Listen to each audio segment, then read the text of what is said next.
बिस्मिल्लाहिर्रहमानिर्रहीम। Hello everyone, मैं doctor Tanveer Arshad Chaudhary हूँ। जैसा कि हमारे तमाम viewers, follower, patient, friends and families जानते हैं कि हमने हमेशा करंट इशू पे बात करने की कोशिश की है।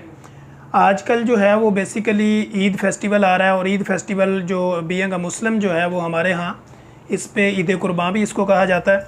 और इसके ऊपर चूँकि लोगों ने कुर्बानी करनी होती है और उसका जो फिर मीट होता है वो लोगों में तकसीम किया जाता है और लोग फिर हमारे पास आते हैं।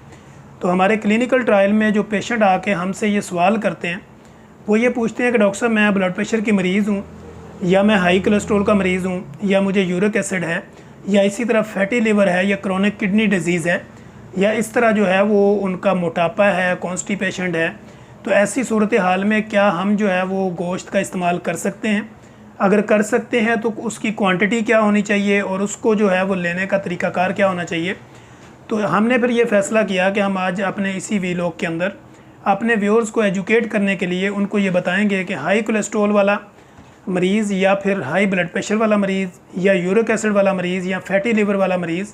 या क्रोनिक किडनी डिजीज़ वाला जो मरीज़ है वो गोश्त को किस तरह इस्तेमाल करेगा और उसकी क्वांटिटी जो है वो कितनी इस्तेमाल करेगा। या इस तरह वो मरीज़ जिनको आर्थराइटिस है, जोड़ों के पुराने मसाइल हैं, कैंसर है, या कोई भी क्रोनिक डिजीज़ चल रही है, तो ऐसी सूरत हाल में वो कुर्बानी का गोश्त जो है उसकी कितनी क्वांटिटी यानी मुकदार उसकी कितनी ले सकता है और किस तरह ले सकता है। फ़र्स्ट ऑफ़ ऑल तो हम ये बात करेंगे कि हाई ब्लड प्रेशर या दिल के जो मरीज़ हैं वो जो है वो इस तरह गोश्त को इस्तेमाल कर सकते हैं, लेकिन 100 ग्राम से लेकर 150 ग्राम पर डे, यानी 24 घंटे के अंदर वो 150 ग्राम गोश्त का इस्तेमाल कर सकते हैं, जो कि ब्लैक पेपर में बनेगा, जिसमें नमक का कम इस्तेमाल होगा, चिकनाई का कम इस्तेमाल होगा। तो वो 100 ग्राम से 150 ग्राम तक जो है वो इसको ले सकते हैं। इसी तरह जो क्रोनिक किडनी डिजीज़ वाले हैं वो 50 ग्राम जो है वो गोश्त को ले सकते हैं 24 आवर्स के अंदर। इसी तरह जो हाई कोलेस्ट्रॉल या यूरिक एसिड वाले पेशेंट हैं वो भी तकरीबन जो है वो 100 ग्राम गोश्त जो है वो 24 घंटे में ले सकते हैं, लेकिन ब्लैक पेपर में बना हुआ होगा, उसमें नमक कम होगा, चिकनाई कम होगी और बहुत ज़्यादा स्पाइसी नहीं होगा। तो ऐसे गोश्त को वो इस्तेमाल कर सकते हैं। इसी तरह वो मरीज़ जो जिनको एलर्जी होती है किसी भी तरह की चिकनाइयों से या किसी भी तरह के मिर्च मसालों से, तो वो बिल्कुल ये गोश्त का इस्तेमाल नहीं करेंगे, चूँकि उनकी बॉडी जो है वो रेजिस्टेंस करेगी और उनको इस तरह एलर्जी होने का ख़तरा है। ऐसे वो मरीज़ जो शुगर के मरीज़ हैं, उनके पट्ठों का मसला है, न्यूरोपैथी के मसाइल हैं और साथ में उनको यूरिक एसिड भी है, तो ऐसे पेशेंट जो है वो ऐसे इस गोश्त को इस्तेमाल कर सकते हैं, लेकिन वो बारबेक्यू बना के इसका इस्तेमाल करेंगे, ना कि वो इसको शोरवे में या कोरमा टाइप नहीं बना सकते।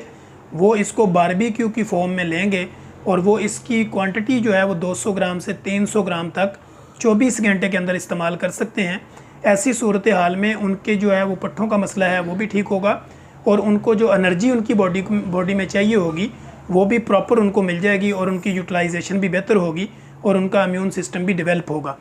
तो इस तरह ऐसे वो मरीज़ जिनको मैदे का पुराना मसला है, गैस्ट्राइटिस है, एच पाइलोरी है,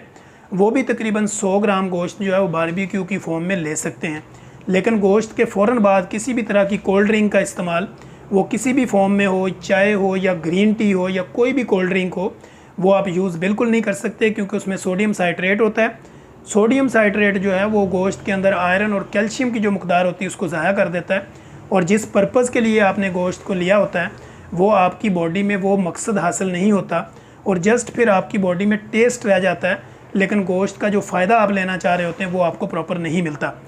इसलिए जब भी आपने गोश्त का इस्तेमाल करना है, ज़्यादातर कोशिश करें कि बारबेक्यू की फॉर्म में इस्तेमाल करें, या बॉयल इसको कर लें, उस फॉर्म में ले सकते हैं, या ब्लैक पेपर में बना सकते हैं जिसमें कम ऑयल और कम घी का इस्तेमाल होगा और स्पाइसी बिल्कुल नहीं होगा, नमक का इस्तेमाल बहुत कम होगा। तो ये मकदार आप 100 से 150 ग्राम ले सकते हैं। इसी तरह वो लोग जिनको कमज़ोरी है, आयरन डेफिशिएंसी है, कैल्शियम डेफिशिएंसी है, वो इस गोश्त का 300 ग्राम का इस्तेमाल जो है वो पर डे के हिसाब से कर सकते हैं, लेकिन उनके लिए ये है कि वो उसमें नमक भी इस्तेमाल कर सकते हैं और उसको स्पाइसी भी बना सकते हैं। ख़ास तौर पे वो मरीज़ जो दिल के मरीज़ हैं, high blood pressure, high cholesterol, uric acid या शुगर के मरीज़ हैं, उनको अपनी क्वालिटी और क्वांटिटी का ख्याल रखना है कि फ़ैटी गोश्त ज़्यादा ना हो, लेकिन 100 से 150 ग्राम जो है वो 24 घंटे में लें। जब वो उसकी बॉडी में प्रॉपर यूटिलाइज़ हो जाए तो उसके बाद दोबारा 24 घंटे के बाद वो नई फॉर्म में दोबारा से इसको ले सकते हैं। तो हम इंशाल्लाह कोशिश करेंगे कि अपने नेक्स्ट एपिसोड के अंदर एक नई इन्फॉर्मेटिव वीडियो के साथ दोबारा हाज़िर होंगे। तब तक के लिए इजाज़त दीजिए। अल्लाह हाफिज़।